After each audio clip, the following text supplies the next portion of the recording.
States into the chamber. The gentleman from Louisiana, Mr. Scalise. The gentleman from Minnesota, Mr. Emmer. The gentlewoman from New York, Mrs. Stefanik.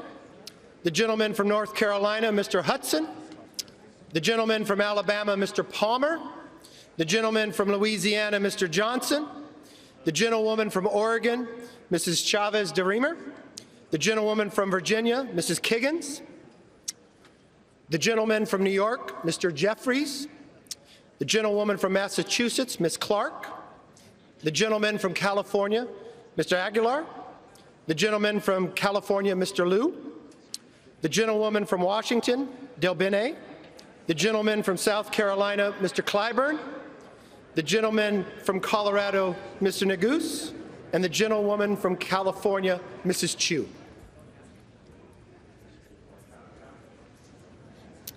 The President of the Senate, at the direction of that body, appoints the following senators as members of the committee on the part of the Senate to escort the President of the United States into the House chamber.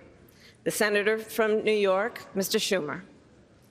The Senator from Illinois, Mr. Durbin. The Senator from Washington, Ms. Murray. The Senator from Michigan, Ms. Stapadow. The Senator from Minnesota, Ms. Klobuchar. The Senator from Wisconsin, Ms. Baldwin. There she is. The Senator from Kentucky, Mr. McConnell. The Senator from South Dakota, Mr. Thune. The Senator from Wyoming, Mr. Barrasso. The Senator from West Virginia, Ms. Capito. The Senator from Iowa, Ms. Ernst. The Senator from Montana, Mr. Daines.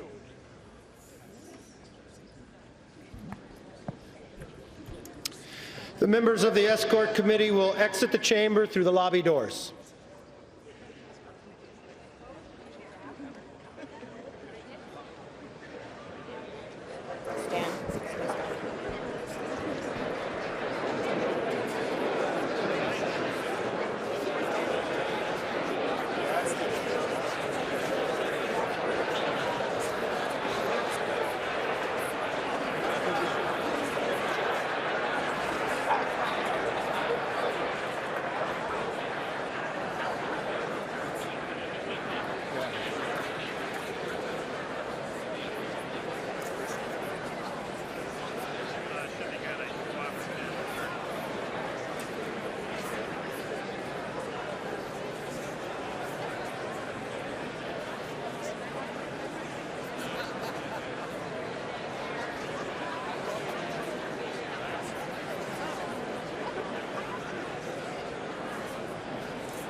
Mr. Speaker, the Dean of the Diplomatic Corps.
the Chief Justice and Associate Justices of the Supreme Court.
I used to be sitting next to you, you know?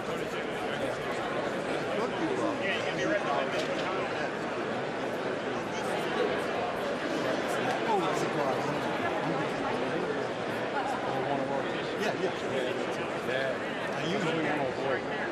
It's not that big of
Mr. Speaker, the President's Cabinet.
see you.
Mr. Speaker, the President of the United States.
Hello.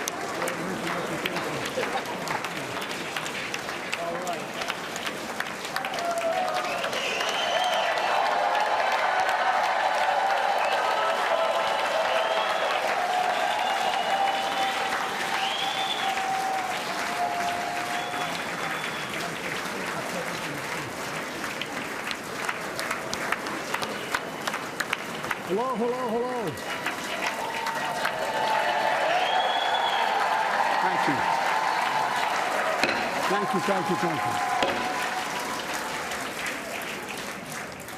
Members of Congress, I have the high privilege and distinct honor to present to you the President of the United States.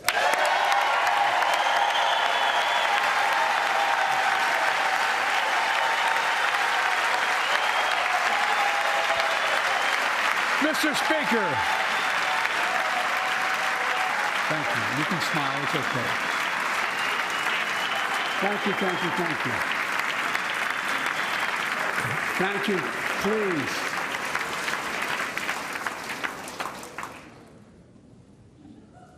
Mr. Speaker, Madam Vice President, our First Lady and Second Gentleman, good to see you guys up there. Members of Congress.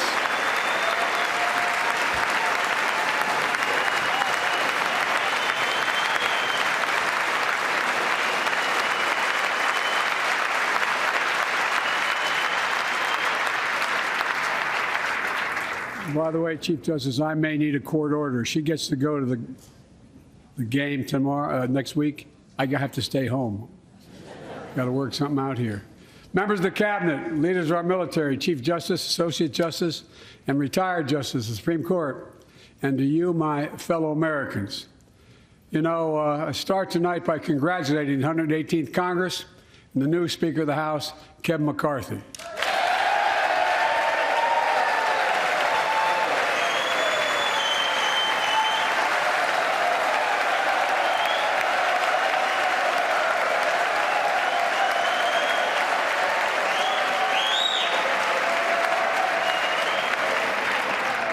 Speaker, I don't want to ruin your reputation, but I look forward to working with you.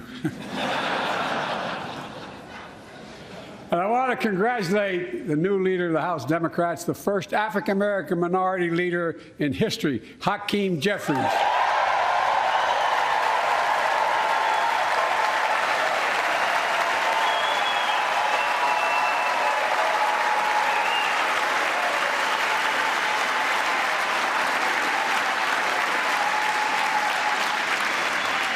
He won in spite of the fact I campaigned for him. Congratulations to the longest-serving leader in the history of the United States Senate, Mitch McConnell. Where are you, Mitch?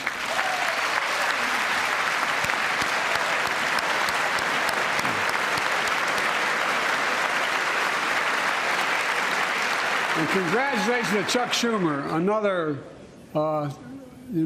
term as Senate Minority Leader. I think you. This time you have a slightly bigger majority, Mr. Leader, and you're the majority leader. About that much bigger? Yeah. Well, I tell you what, I want to give special recognition to someone who I think is going to be considered the greatest speaker in the history of the House of Representatives, Nancy Pelosi.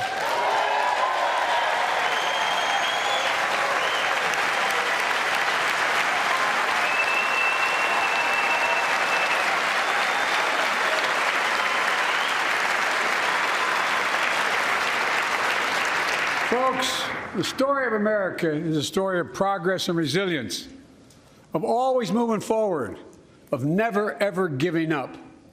It's a story unique among all nations. We're the only country that has emerged from every crisis we've ever entered stronger than we got into it. Look, folks, that's what we're doing again. 2 years ago, the economy was reeling.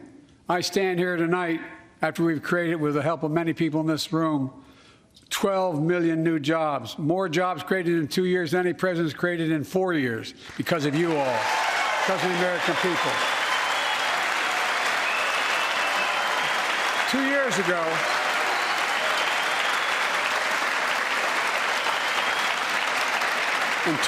ago, COVID had shut down, our businesses were closed, our schools were robbed of so much, and Today, COVID no longer controls our lives. And 2 years ago, democracy faced its greatest threats in the Civil War. And today, though bruised, our democracy remains unbowed and unbroken.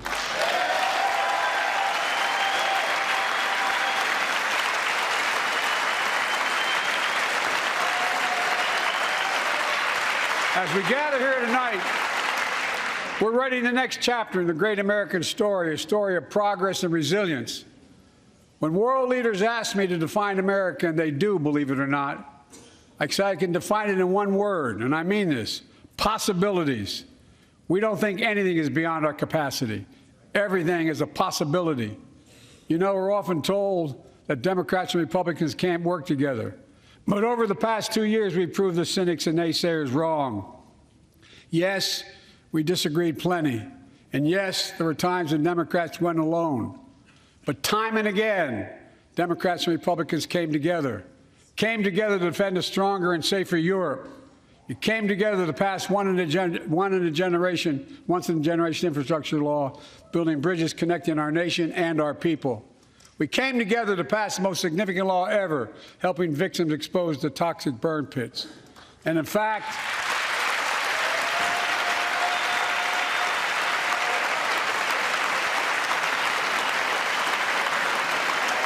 it was important.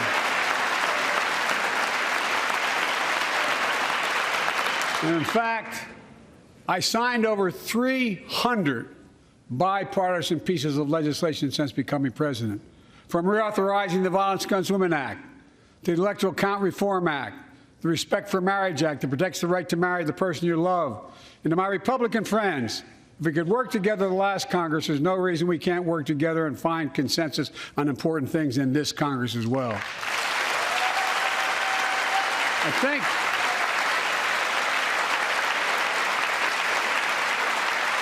folks, you all are as formed as I am, but I think the people sent us a clear message. Fighting for the sake of fighting, power for the sake of power, conflict for the sake of conflict gets us nowhere.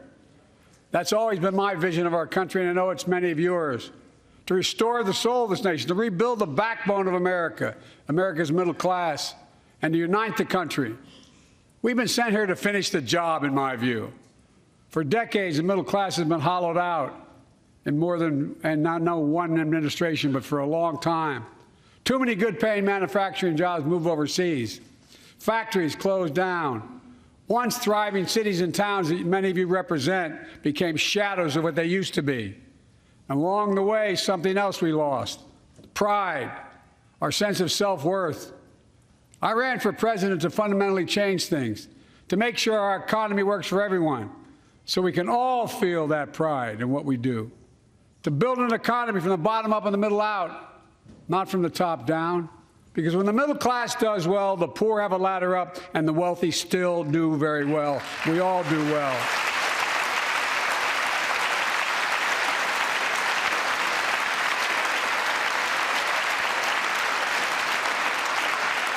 I know a lot of you always kid me for always quoting my dad, but my dad used to say, Joey, a job's about a lot more than a paycheck. He really would say this. It's about a lot more than a paycheck. It's about your dignity. It's about respect. It's about being able to look your kid in the eye and say, honey, it's going to be okay, and mean it. Well, folks, so let's look at the results. We're not finished yet by any stretch of the imagination, but unemployment rate is at 3.4%, a 50-year low. A near record unemployment. Near record unemployment for black and Hispanic workers. We've already created, your help, 800,000 good-paying manufacturing jobs, the fastest growth in 40 years. And where is it written? Where is it written that America can't lead the world in manufacturing? And I don't know where that's written. For too many decades, we imported projects and exported jobs.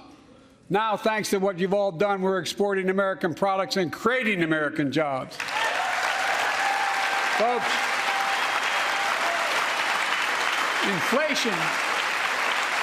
Inflation has been a global problem because the pandemic disrupted our supply chains, and Putin's unfair and brutal war in Ukraine disrupted energy supplies as well as food supplies, blocking all that grain in Ukraine.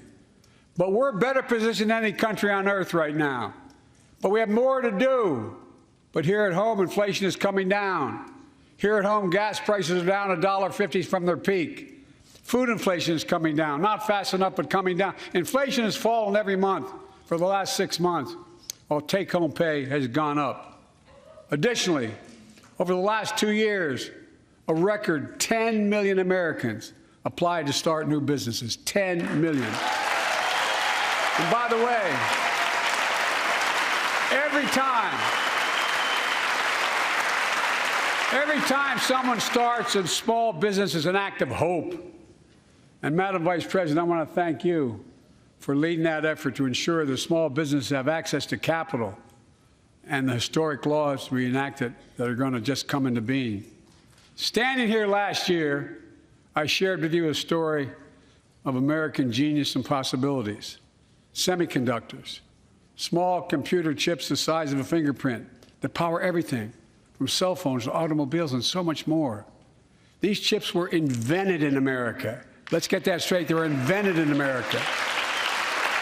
We used to make 40% of the world's chips. In the last several decades, we lost our edge. We're down to only producing 10%. We all saw what happened during the pandemic when chip factories shut down overseas. Today's automobiles need 3,000 chips, each of those automobiles.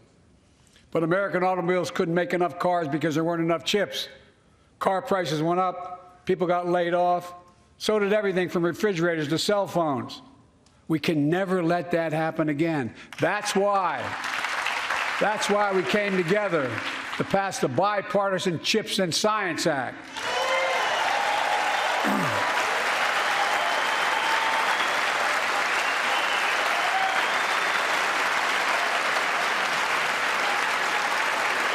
Folks,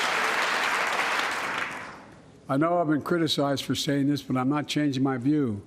We're going to make sure the supply chain for America begins in America. The supply chain begins in America. We've already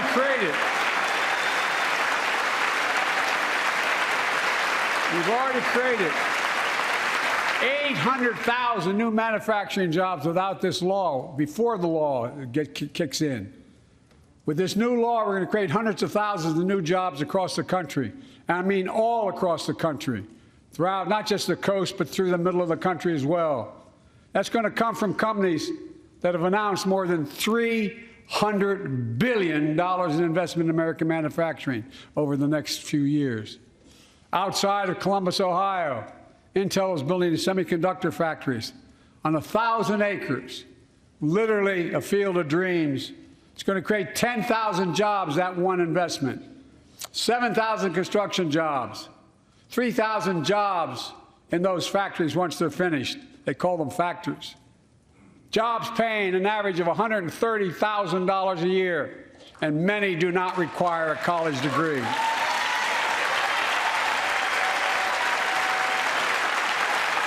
Jobs. Because we work together, these jobs where people don't have to leave home to search for opportunity. And it's just getting started. Think about the new homes, the small businesses, the medium-sized businesses. So much more that's going to be needed to support those 3,000 permanent jobs and the factories that are going to be built. Talk to mayors and governors, Democrats and Republicans, and they'll tell you what this means for their communities. We're seeing these field of dreams transform to the heartland. But to maintain the strongest economy in the world, we need the best infrastructure in the world. And folks, as you all know, we used to be #1 in the world in infrastructure. We've sunk to 13th in the world. The United States of America, 13th in the world in infrastructure, modern infrastructure. But now we're coming back because we came together and passed the bipartisan infrastructure law, the largest investment in infrastructure since President Eisenhower's interstate highway system.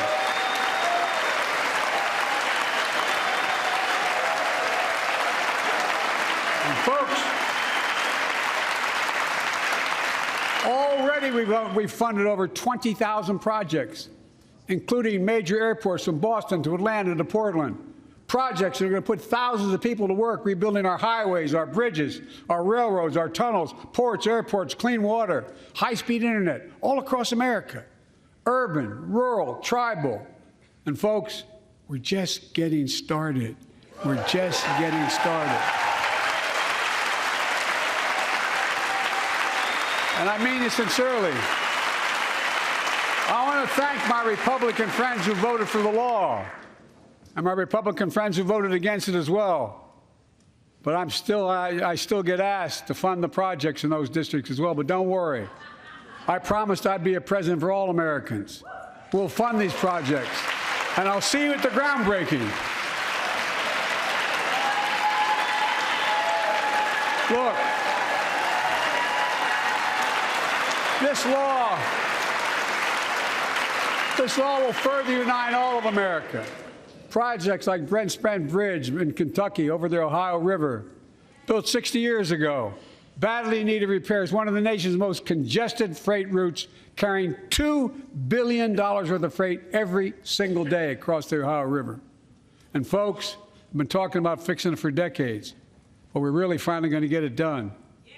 I went there last month with Democrats and Republicans and from both states to deliver a commitment of $1.6 billion for this project.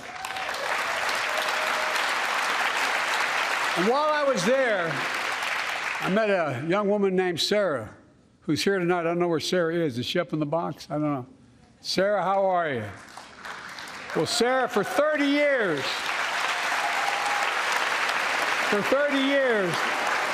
I learned, she told me she'd been a proud member of the Iron Workers Local 44, known as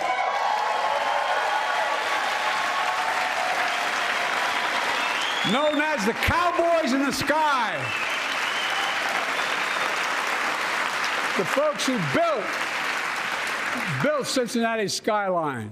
Sarah said she can't wait to be 10 stories above the Ohio River building that new bridge. God bless her. That's pride. And that's what we're also building. We're building back pride. Look, we're also replacing poisonous lead pipes that go into 10 million homes in America, 400,000 school and child care centers. So every child in America can drink the water instead of having permanent damage to their brain. Look, we're making sure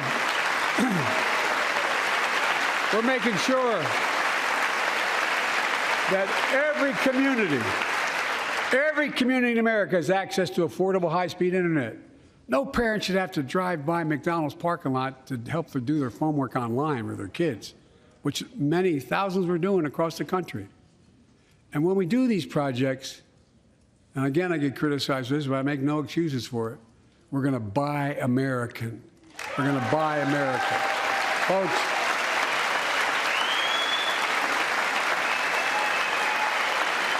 and it's totally consistent with international trade rules. Buy America has been the law since 1933, but for too long, past administrations, Democrat and Republican, have fought to get around it. Not anymore. Tonight, I'm announcing new standards that require all construction materials used in federal infrastructure projects to be made in America. Made in America. I mean it. Lumber, glass, drywall, fiber optic cable. And on my watch, American roads, bridges, and American highways are going to be made with American products as well. Folks, my economic plan is about investing in places and people that have been forgotten. So many of you listening to me tonight, I know you feel it. So many of you felt like you've just simply been forgotten. Amid the economic upheaval of the past 4 decades, too many people have been left behind and treated like they're invisible. Maybe that's you watching from home. Remember the jobs that went away. You remember them, don't you? The folks at home remember them. You wonder whether the path even exists anymore for your children to get ahead without having to move away. Well, that's why I get that. That's why we're building an economy where no one's left behind. Jobs are coming back. Pride is coming back because choices we made in the last several years. You know, this is, in my view, a blue-collar blueprint to rebuild America and make a real difference in your lives at home. For example, too many of you lay in bed at night like my dad did, staring at the ceiling, wondering what in God's name happens if your spouse gets cancer, or your child gets deadly ill, or something happens to you. What are you going to have? You get money to pay for those medical bills? Or are you going to have to sell the house or try to get a second mortgage on it? I get it. I get it. With the Inflation Reduction Act that I signed into law, we're taking on powerful interest to bring health care costs down so you can sleep better at night with more security. You know, we pay more for prescription drugs than any nation in the world. Let me say it again. We pay more for prescription drugs than any major nation on earth. For example, 1 in 10 Americans has diabetes. Many of you in this chamber do, and in the audience. But every day, millions need insulin to control their diabetes so they can literally stay alive. Insulin's been around for over 100 years. The guy who invented it didn't even patent it because he wanted it to be available for everyone. It cost the drug companies roughly $10 a vial to make that insulin. Packaging and all, you may get up to $13. But Big Pharma has been unfairly charging people hundreds of dollars, $400 to $500 a month, making record profits. Not anymore. Not anymore.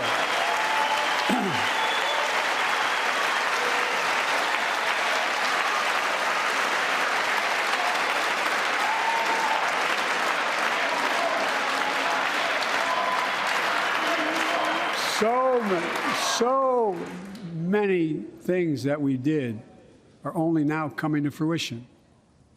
We said we were doing this, and we said we passed the law to do it, but people didn't know because the law didn't take effect until January 1 of this year. We capped the cost of insulin at $35 a month for seniors on Medicare. The people are just finding out. I'm sure you're getting the same calls I'm getting. Look, there are millions of other Americans who do not or are not on Medicare, including 200,000 young people with type 1 diabetes who need this insulin to stay alive. Let's finish the job this time. Let's cap the cost of insulin for everybody at $35.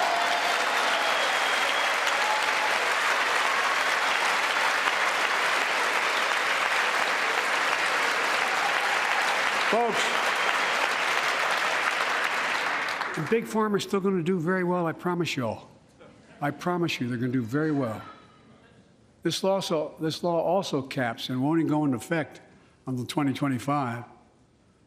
Costs, out-of-pocket drug costs for seniors on Medicare at a maximum of $2,000 a year. You don't have to pay more than $2,000 a year, no matter how much your drug costs are. Because you know why? You all know it. Many of you, like many in my family, have cancer. You know the drugs can range from $10,000, $11,000, $14,000, $15,000 for the cancer drugs. If drug prices rise faster than inflation, drug companies are going to have to pay Medicare back the difference. We're finally giving Medicare the power to negotiate drug prices. Bringing down prescription drug costs doesn't just save seniors money. It cuts the federal deficit by billions of dollars, by hundreds of billions of dollars, because these prescription drugs are drugs purchased by Medicare to keep their commitment to the seniors. Well, guess what? Instead of paying $400 or $500 a month, you're paying $15. That's a lot of savings for the federal government. And by the way, why wouldn't we want that? Now, some members here are threatening, and I know it's not an official party position, so I'm not going to exaggerate, but threatening to repeal the Inflation Reduction Act. As my coach, that's okay, that's fair. As my football coach used to say, lots of luck in your senior year. Make no mistake, if you try anything to raise the cost of producing jobs, I will veto it. Look, I'm pleased to say that more Americans have health insurance now than ever in history. A record 16 million people are enrolled in the Affordable Care Act. And thanks to the law I signed last year, saving millions are saving $800 a year on their premiums. And by the way, that law was written and the benefit expires in 2025. So my plea to some of you, at least in this audience, let's finish the job and make these savings permanent. Expand coverage of Medicaid.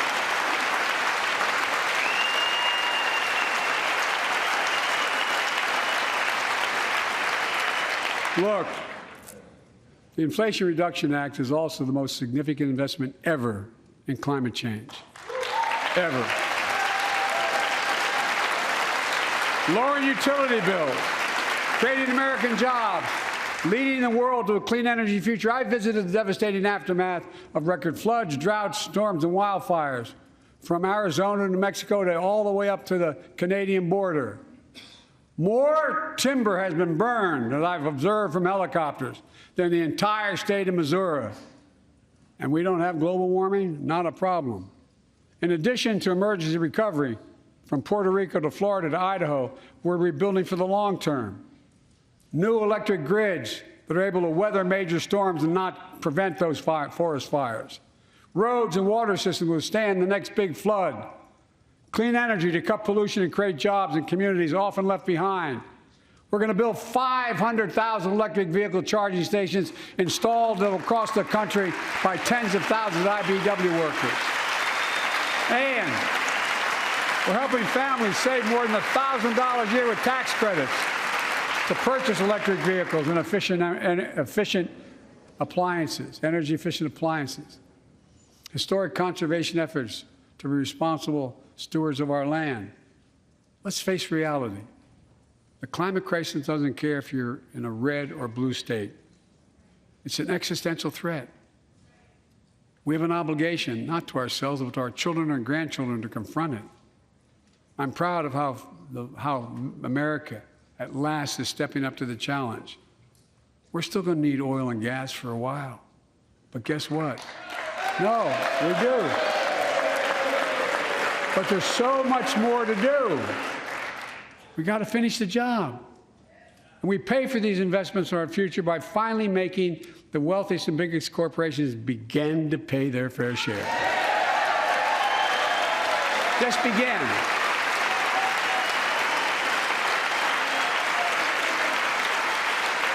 Look, I'm a capitalist. I'm a capitalist, but pay your fair share. I think a lot of you at home agree with me and many people that you know. The tax system is not fair. It is not fair.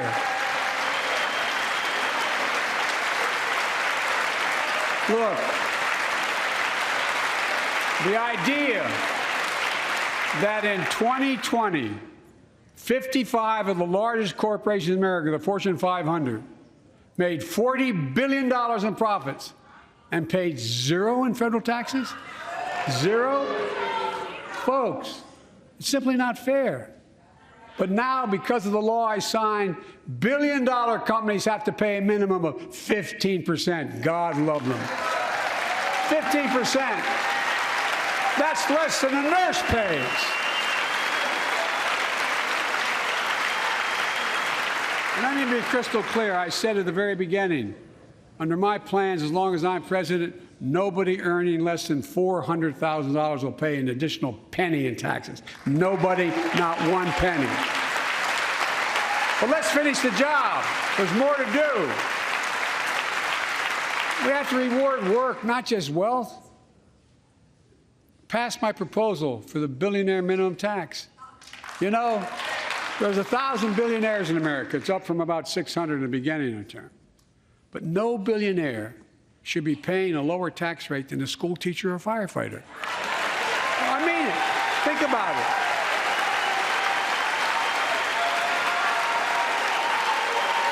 I mean, look.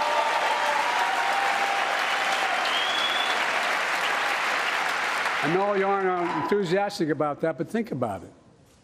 Think about it. Have you noticed Big Oil just reported its profits, record profits? Last year they made $200 billion in the midst of a global energy crisis.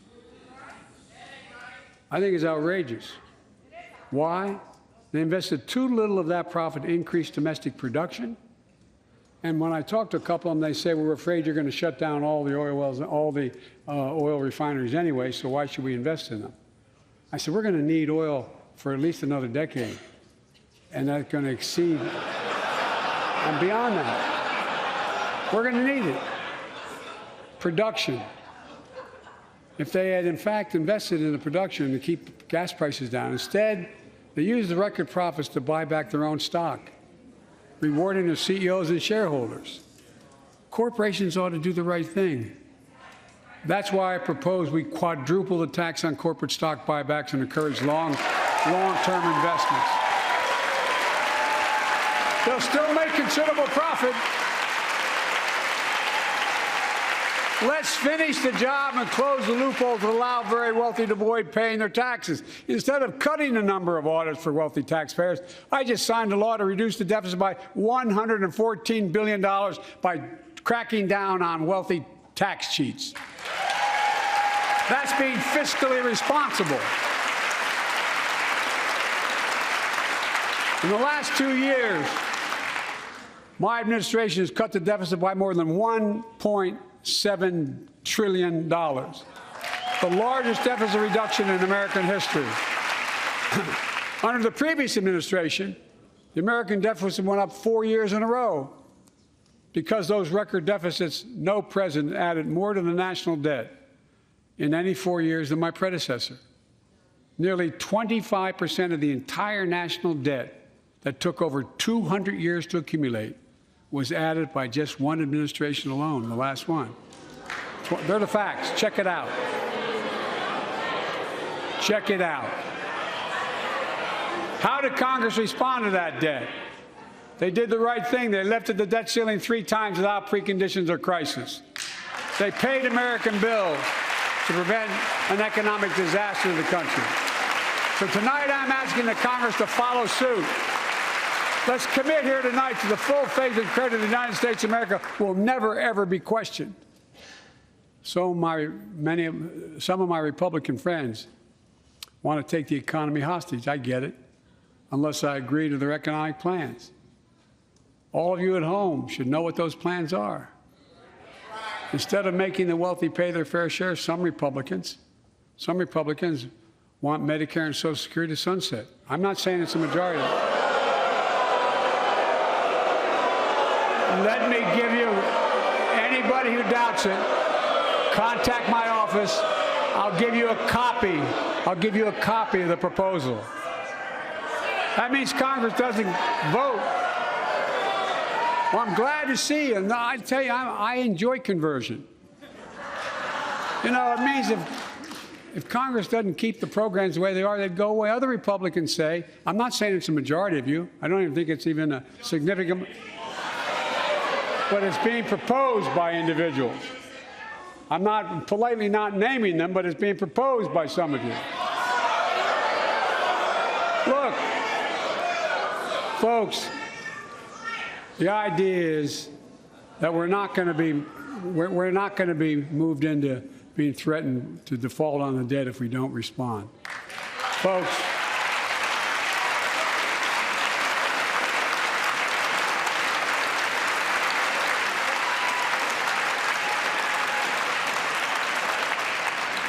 So, folks, as we all apparently agree, Social Security and Medicare is off the books now, right? They're not to be sponsored. All right. I'm ready. We got unanimity.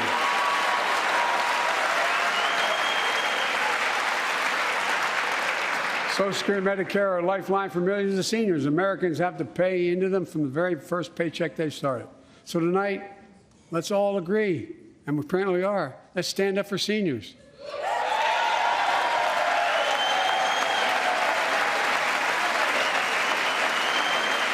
Stand up and show them.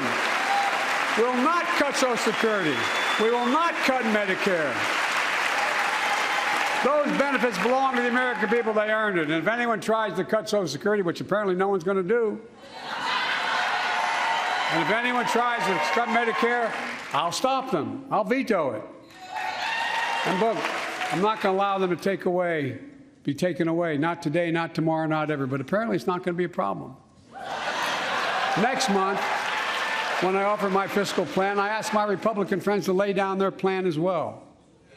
I really mean it. Let's sit down together and discuss our mutual plans together.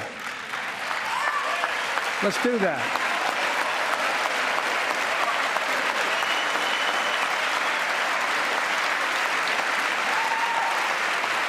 I can tell you, the plan I'm going to show you is going to cut the deficit by another $2 trillion. And it won't cut a single bit of Medicare or Social Security. In fact, we're going to extend the Medicare Trust Fund at least 2 decades, because that's going to be the next argument. How do we keep it solvent, right? Well, we'll not raise tax on anyone making under $400,000, but we'll pay for it the way we talked about tonight, by making sure that the wealthy and big corporations pay their fair share. Look. Here's the deal. They aren't just taking advantage of the tax code. They're taking advantage of you, the American consumer. Here's my message to all of you out there. I have your back. We're already preventing Americans from receiving surprise medical bills, stopping $1 billion surprise bills per month so far. We're protecting seniors' life savings by cracking down on nursing homes that commit fraud, endanger patient safety, prescribe drugs that are not needed. Millions of Americans can now save thousands of dollars because they can finally get a hearing aid over the counter without a prescription. Look, capitalism without competition is not capitalism. It's extortion. It's exploitation. Last year, I cracked down with the help of many of you on foreign shipping companies that were making you pay higher prices for every good coming into the country. I signed a bipartisan bill to cut shipping costs by 90%, helping American farmers, businessmen, and consumers. Let's finish the job. Pass the bipartisan legislation to strengthen antitrust enforcement and prevent big online platforms from giving their own products an unfair advantage.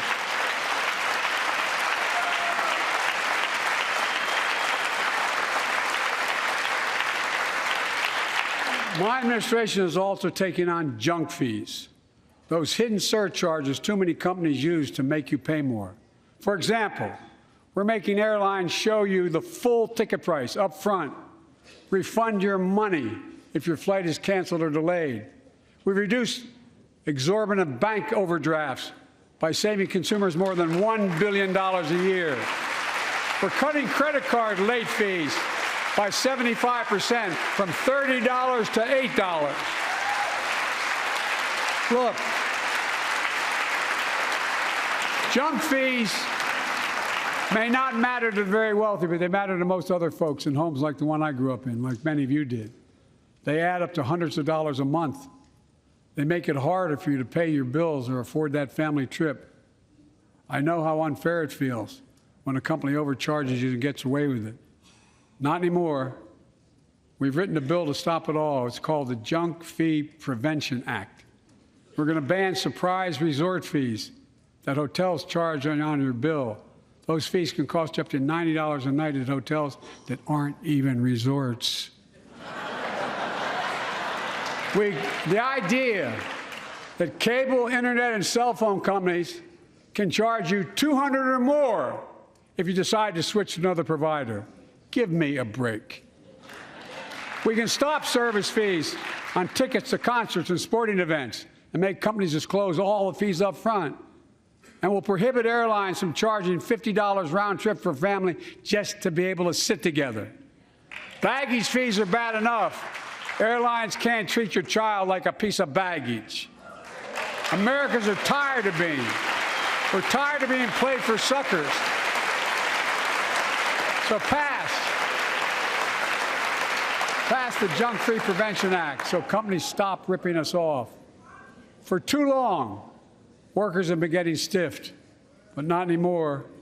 We're beginning to restore the dignity of work. For example, I should have known this, but I didn't until 2 years ago. 30 million workers have to sign non-compete agreements for the jobs they take. 30 million. So a cashier at a burger place can't walk across town and take the same job at another burger place and make a few bucks more. It just changed. But they just changed it because we exposed it. That was part of the deal, guys. Look it up. But not anymore. We're banning those agreements so companies have to compete for workers and pay them what they're worth.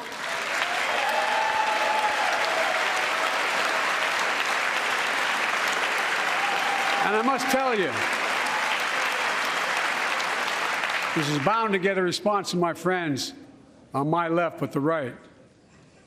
I'm so sick and tired of companies breaking the law by preventing workers from organizing. Pass the PRO Act, because businesses have a right, workers have a right to form a union. And let's guarantee all workers have a living wage. Let's make sure working parents can afford to raise a family with sick days, paid family medical leave, affordable child care. That's going to enable millions of more people to go and stay at work. And let's restore the full child tax credit, which gave tens of millions of parents some breathing room and cut child poverty in half to the lowest level in history. And by the way, when we do all these things, we increase productivity. We increase economic growth.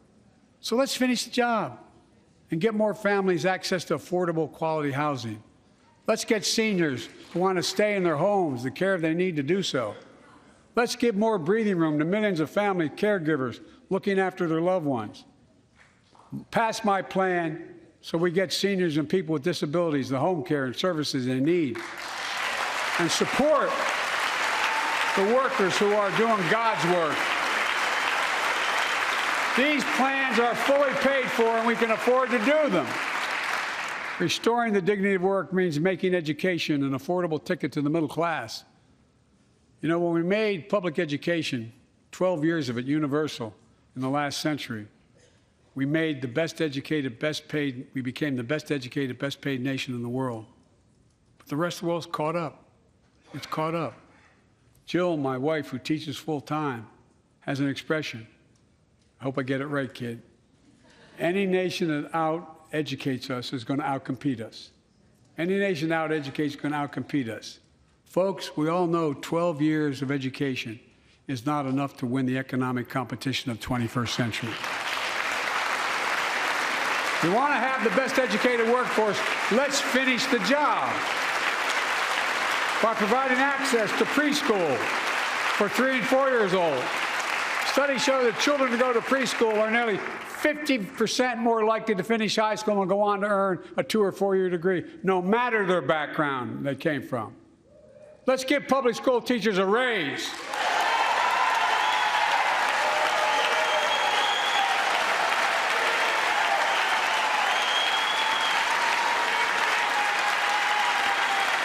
We're making progress by reducing student debt, increasing Pell Grants for working and middle-class families. Let's finish the job and connect students to career opportunities starting in high school.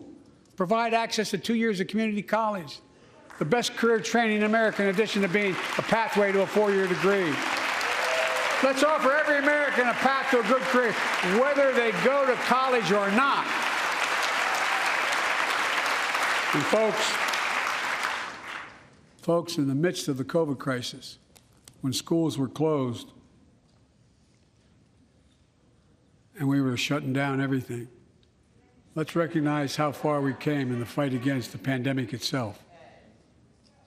While the virus is not gone, thanks to the resilience of the American people and the ingenuity of medicine, we've broken the COVID grip on us. COVID deaths are down by 90%. We've saved millions of lives and opened up our country. We opened our country back up, and soon we'll end the public health emergency. But that's called a public health emergency. But we'll remember the toll and pain that's never going to go away. More than 1 million Americans lost their lives to COVID. 1 million. Families grieving, children orphaned, empty chairs at the dining room table constantly reminding you that she used to sit there. Remembering them, we remain vigilant. We still need to monitor dozens of variants and support new vaccines and treatments. So Congress needs to fund these efforts and keep America safe. And as we emerge from this crisis stronger, we're also got to double down on prosecuting criminals who stole relief money meant to keep workers and small businesses afloat.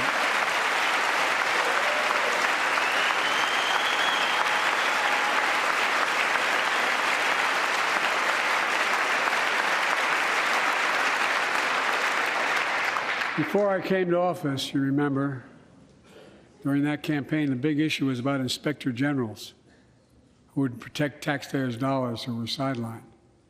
They were fired. Many people said we don't need them.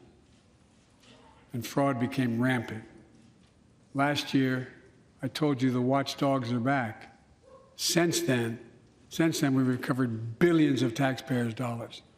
Now let's triple the anti-fraud strike force going after these criminals, double the statute of limitations on these crimes, and crack down on identity fraud by criminal syndicates stealing billions of dollars from the American people. And the data shows that for every dollar we put into fighting fraud, the taxpayers get back at least 10 times as much. It matters. It matters. Look, COVID left its scars, like the spike in violent crime in 2020, the first year of the pandemic. We have an obligation to make sure all people are safe. Public safety depends on public trust, as all of us know. But too often that trust is violated. Joining us tonight are the parents of Tyree Nichols. Welcome.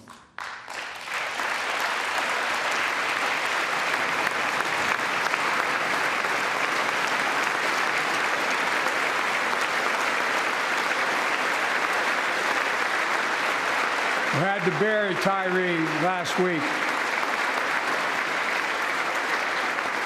As many of you personally know, there's no words to describe the heartache or grief of losing a child. But imagine if you lost that child at the hands of the law. Imagine having to worry whether your son or daughter came home from walking down the street, or playing in the park, or just driving a car. Most of us in here have never had to have the talk that brown and black parents have had to have with their children. Bo, Hunter, Ashley, my children, I never had to have the talk with them. I never had to tell them if a police officer pulls you over, turn your interior lights on right away. Don't reach for your license. Keep your hands on the steering wheel.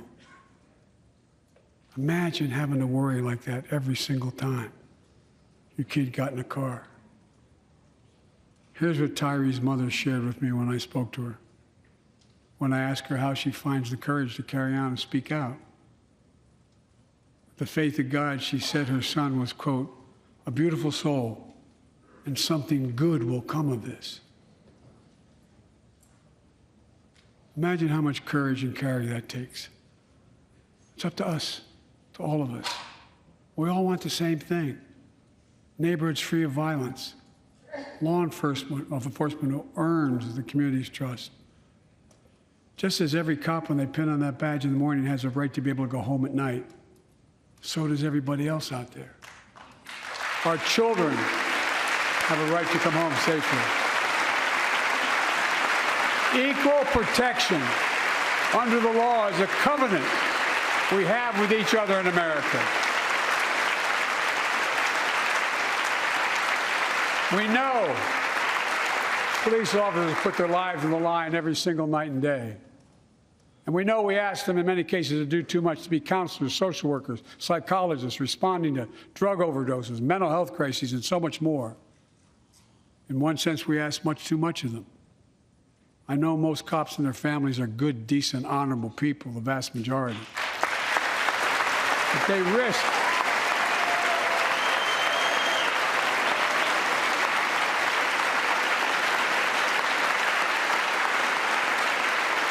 risk their lives every time they put that shield on. But what happened to Tyree in Memphis happens too often. We have to do better. Give law enforcement the real training they need. Hold them to higher standards. Help them succeed in keeping us safe. We also need more first responders and professionals to address the growing mental health, substance abuse challenges. More resources to reduce violent crime and gun crime. More community intervention programs. More investment in housing, education, and job training. All this can help prevent violence in the first place. And when police officers or police departments violate the public trust, they must be held accountable. With the support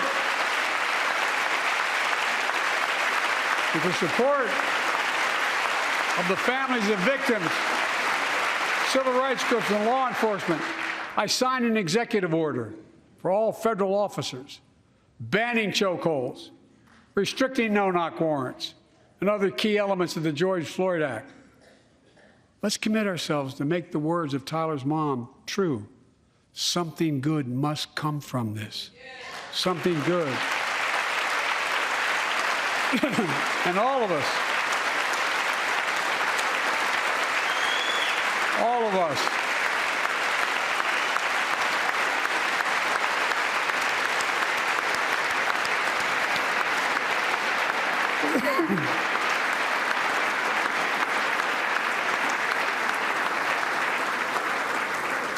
folks, it's difficult, but it's simple. All of us in this chamber, we need to rise to this moment. We can't turn away. Let's do what we know in our hearts that we need to do. Let's come together to finish the job on police reform. Do something. Do something. That was the plea of parents who lost their children in Uvalde. I met with every one of them. Do something about gun violence. Thank God. Thank God we did. Passing the most sweeping gun safety law in 3 decades. That includes things like that the majority of responsible gun owners already support, enhanced background checks for 18 to 21 years old, red flag laws, keeping guns out of the hands of people who are a danger to themselves and others. But we know our work is not done. Joining us tonight is Brandon Say, a 26-year-old hero. Brandon put his college dreams on hold to be at his mom's side. His mom's side when she was dying from cancer. And Brandon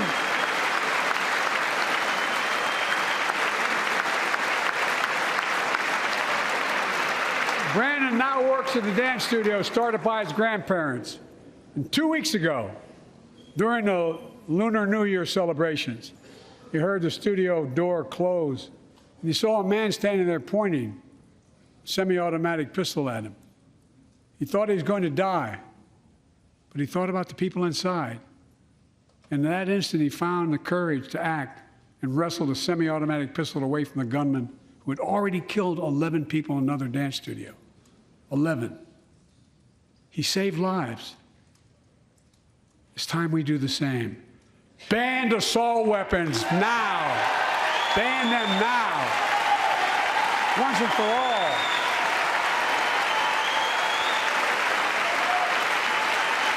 I led the fight to do that in 1994. And in 10 years, that ban was law and mass shootings went down. after we let it expire in the Republican administration, mass shootings tripled. Let's finish the job and ban these assault weapons. And let's also come together on immigration. Make it a bipartisan issue once again.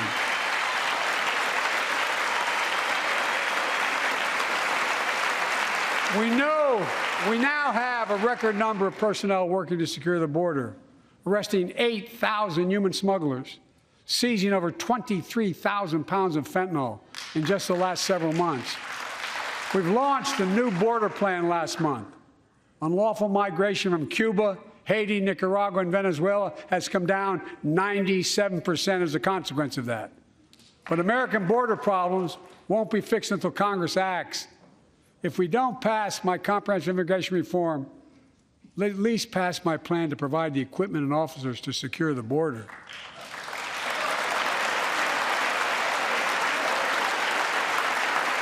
And a pathway to citizenship for dreamers, those on temporary status, farm workers, essential workers. Here in the People's House, it's our duty to protect all the people's rights and freedoms. Congress must restore the right and the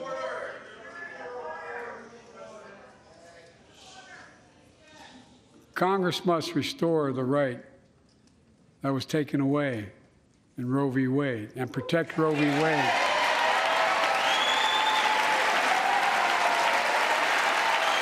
Give every woman a consular right. The Vice President and I are doing everything to protect access to reproductive health care and safeguard patient safety. But already more than a dozen states are enforcing extreme abortion bans. Make no mistake about it. If Congress passes a national ban, I will veto it. But let's also pass the Bipartisan Equality Act to ensure LGBTQ Americans, especially transgender young people, can live with safety and dignity. Our strength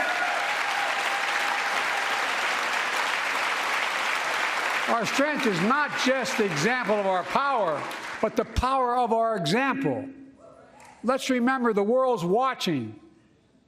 I spoke from this chamber 1 year ago, just days after Vladimir Putin unleashed his brutal attack against Ukraine.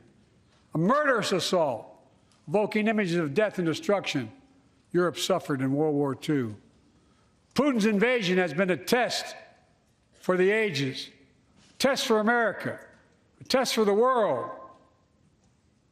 Would we stand for the most basic of principles? Would we stand for sovereignty? Would we stand for the right of people to live free of tyranny? Would we stand for the defense of democracy? For such defense matters to us because it keeps peace and prevents open season on would-be aggressors and threatens our prosperity. 1 year later, we know the answer. Yes, we would, and we did. We did. And together, we did what America always does at our best. We led. We united NATO. We built a global coalition. We stood against Putin's aggression. We stood with the Ukrainian people. Tonight, we're once again joined by Ukrainian's ambassador to the United States. She represents not just her nation, but the courage of her people. Our ambassador is here, we're united in our support of your country. Will you stand so we can all take a look at you? Thank you.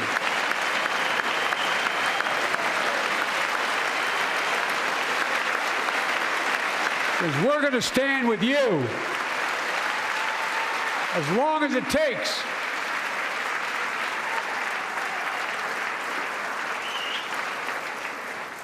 Our nation is working for more freedom, more dignity, more peace, not just in Europe, but everywhere.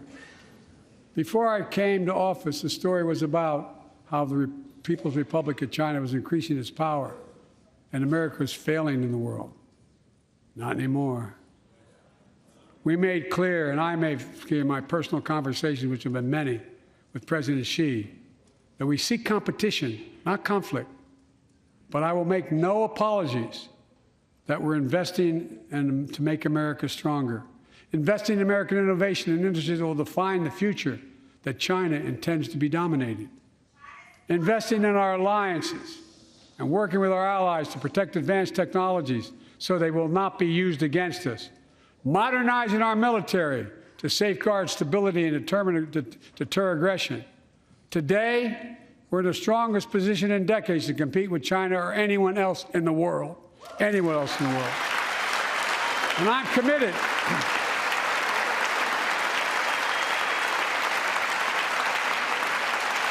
I'm committed to work with China where we can advance American interests and benefit the world. But make no mistake about it. As we made clear last week, if China threatens our sovereignty, we will act to protect our country, and we did.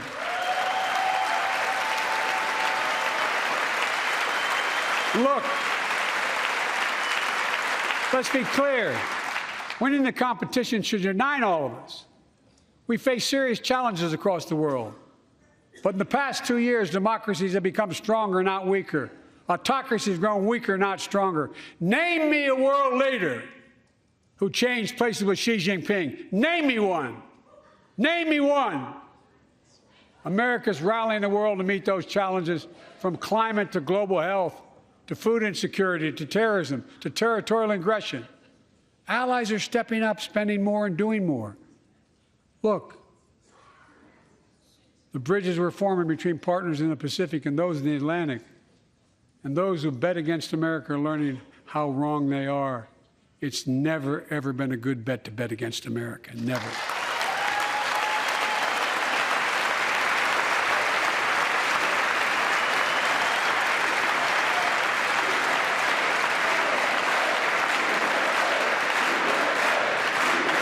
Well,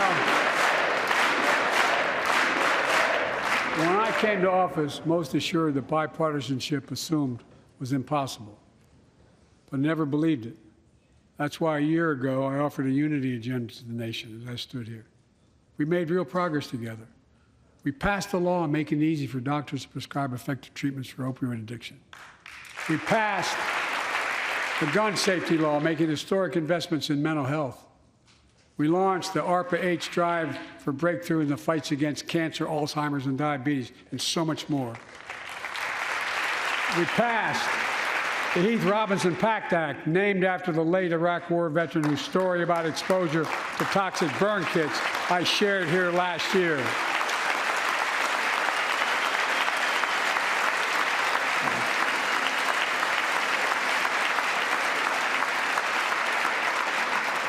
I understand something about those burn pits, but there's so much more to do.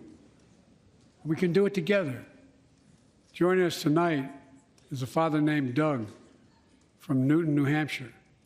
He wrote Jill, my wife, a letter, and me as well, about his courageous daughter, Courtney.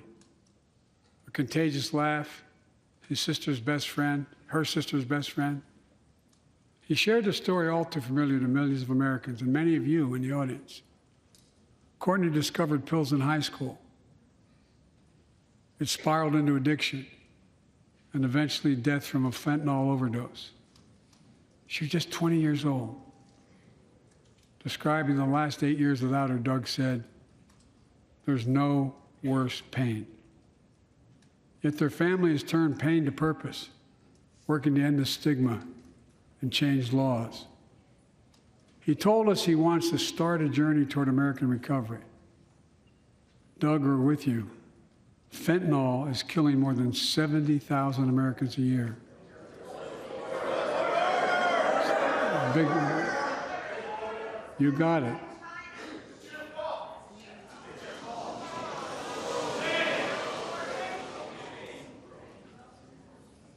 So let's launch a major surge to stop fentanyl production and the sale and trafficking, with more drug detection machines, inspection cargo, stop pills and powder at the border.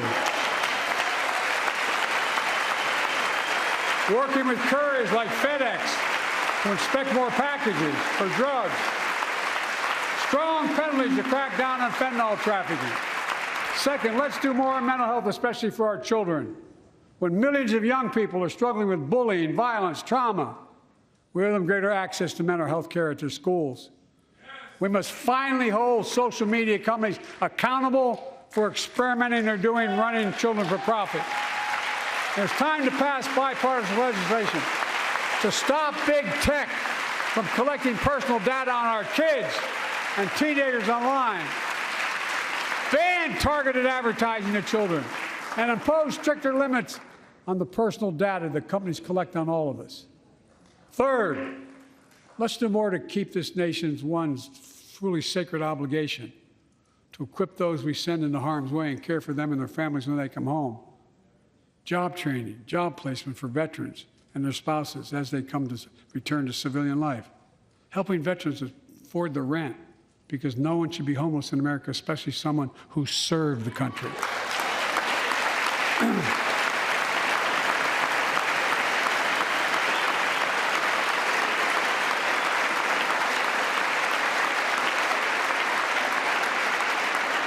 Dennis McDonough is here of the VA. We had a first real discussion when I asked him to take the job. I'm glad he did. We were losing up to 25 veterans a day on suicide. Now we're losing 17 a day to the silent scourge of suicide. 17 veterans a day are committing suicide, more than all the people being killed in the wars. Folks, VA is doing everything it can, including expanding mental health screening, proven programs that recruits veterans to help other veterans understand what they're going through, get them the help they need. We got to do more. And fourth, last year, Jill and I reignited the cancer moonshot that I was able to start with President Obama asked me to lead our administration on this issue. Our goal is to cut the cancer death rates at least by 50% in the next 25 years. Turn more cancers from death sentences to treatable diseases. Provide more support for patients and their families. It's personal to so many of us in this audience. Joining us are Morris and Candice, an Irishman and the daughter of immigrants from Panama. They met and fell in love in New York City and got married in the same chapel Jill and I got married in New York City. Kindred spirits. He wrote us a letter about his little daughter, Ava, and I saw her just before I came over. She was just a year old when she was diagnosed with rare kidney disease, cancer. After 26 blood transfusions, 11 rounds of radiation, 8 rounds of chemo, 1 kidney removed, giving a 5% survival rate. He wrote how in the darkest moments he thought, if she goes, I can't stay. Many of you have been through that as well. Jill and I understand that like so many of you. And he read Jill's book describing our family's cancer journey and how we tried to steal moments of joy where we could with Bo. For them, that glimmer of joy was the half smile of their baby girl. It meant everything to them. They never gave up hope. Little Ava never gave up hope. She turns 4 next month. They just found out Ava's beating the odds, is on her way to being cured of cancer. And she's watching from the White House tonight if she's not asleep already. For the lives we can save,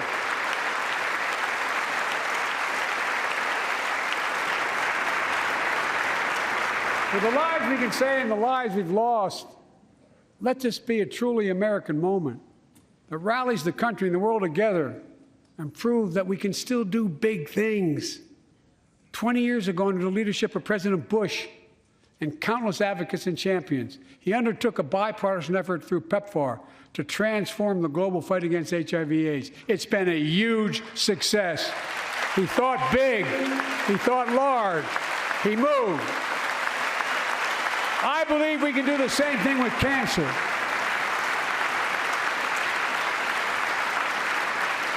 Let's end cancer as we know it. Cure some cancers once and for all. Folks, there's one reason why we've been able to do all of these things. Our democracy itself. It's the most fundamental thing of all. With democracy, everything's possible. Without it, nothing is.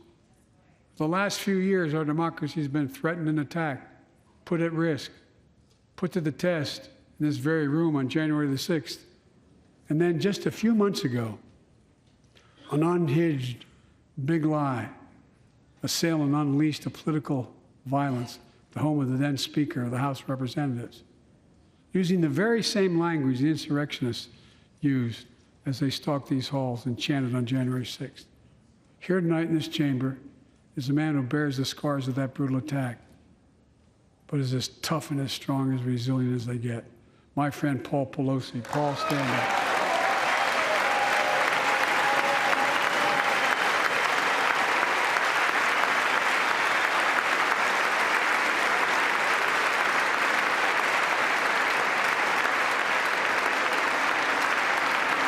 But such a heinous act should have never happened. We must all speak out. There's no place for political violence in America. We have to protect the right to vote, not suppress the fundamental right. Honor the results of our elections, not subvert the will of the people. We have to uphold the rule of law and restore trust in our institutions of democracy. And we must give hate and extremism in any form no safe harbor.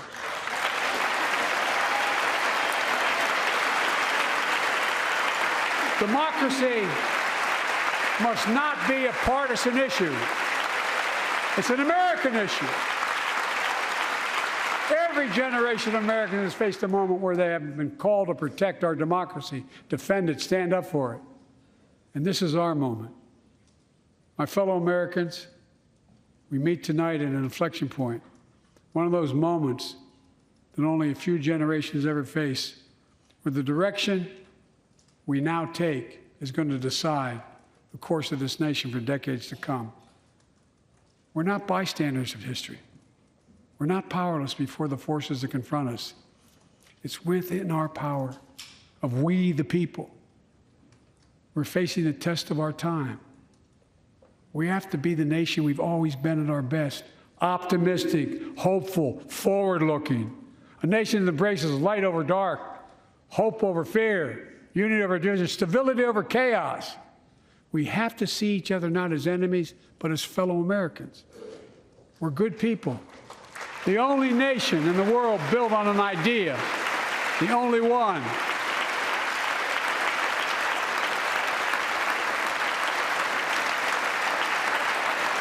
Other nations are defined by geography, ethnicity, but we're the only nation based on an idea that all of us, every one of us, is created equal in the image of God. A nation that stands as a beacon of the world. A nation in a new age of possibilities. So I've come to fulfill my constitutional obligation to report in the State of the Union. And here's my report. Because the soul of this nation is strong, because the backbone of this nation is strong, because the people of this nation are strong, the State of the Union is strong.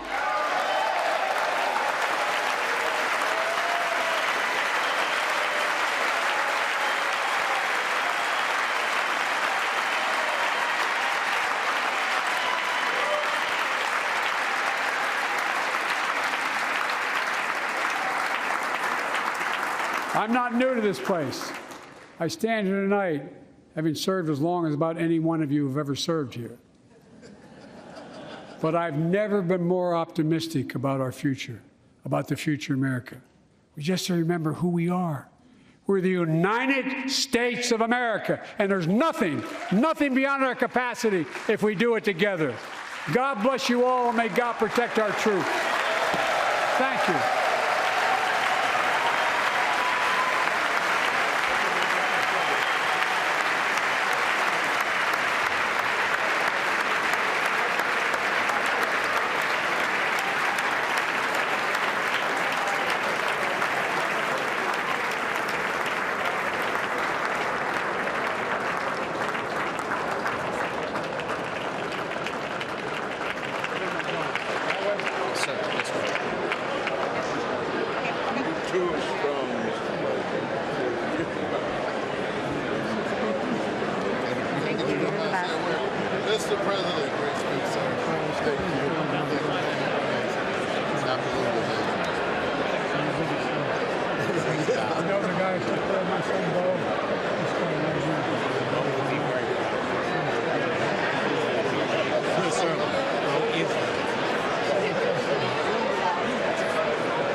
How are you?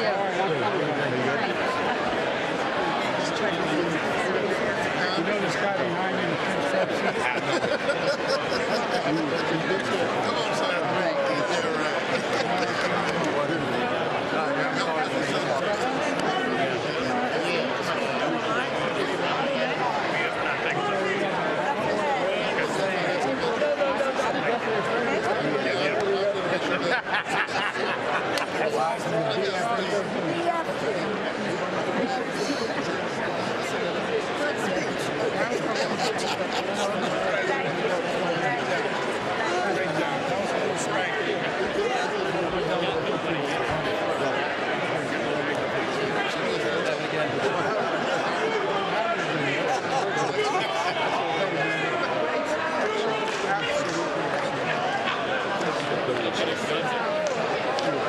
pink shirt?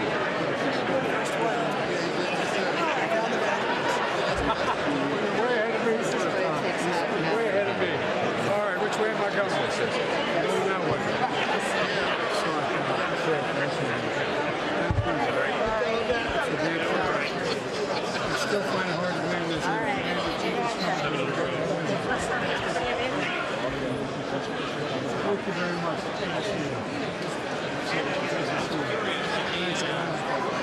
Aren't those stars heavy?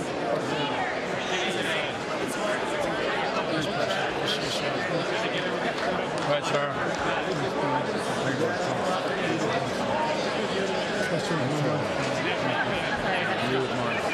How are you? Bob, I got to talk to you about Cuba. Okay. I'm serious. Good job. Well, I know that. I tell you, he's going to have to take some of that grass off to get the space. It's too heavy.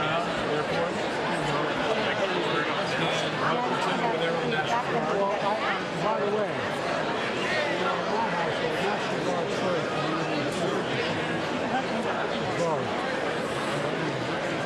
Mr. President, that was awesome! Thank you. That was awesome!